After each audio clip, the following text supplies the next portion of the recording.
The right to comfort for people in power is white supremacy culture, and I still want you to know how to navigate narcissistic abuse at work. I'm Dr. Anna Kalschmidt. I research the unwritten rules of work for the working class and neurodivergence. That's what the first paper of my dissertation was on, and the second one was on applying this framework to the workplace. This framework's from the 90s by Tima Okun and Kenneth Jones. Why do you care so much about this as a white person?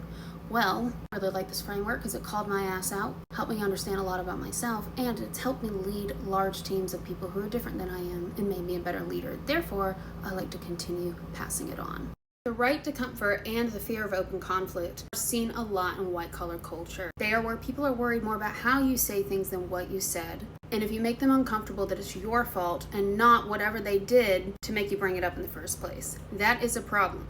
These are arguably two of the tenets behind tone policing, particularly for women and particularly for people of color, particularly women of color. There are layers here. Even though white women can be told that they're being aggressive when they're just being assertive, we also are the queens of perpetuating this stuff. Bursting into tears when people bring up things, being defensive. Wait, that's another poison, that's right here. Being defensive, etc. I want you to be aware of this and to also know when you are dealing with a narcissist, which white supremacy is inherently narcissistic, and I'm talking about like a bona fide narcissist in all areas. If you give them any kind of reaction, it feeds them. It gives them oxygen. If you have somebody at work who is narcissistic, and I know that that term is used everywhere on the internet now, but I mean, like, they never see that they are the problem. They can never take accountability. They blame everyone else for everything. They don't live in reality. You popping off on them and telling them about themselves or calling them out on their bullshit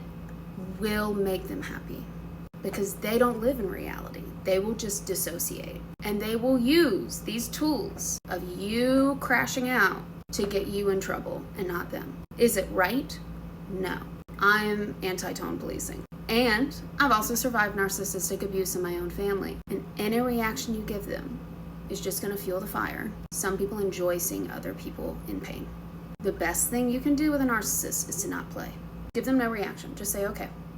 Gray rock like a motherfucker. And document everything. What they said, when they said it, what they did, what they sabotaged, what the impact was in email. And if they get upset about it, keep doing it and document that they're getting upset about it. I'm going to cover this technique and more in my upcoming workplace bullying course. It starts on Tuesday in my school. The link is in my bio. I say, Anna, why the hell do you care so much about this?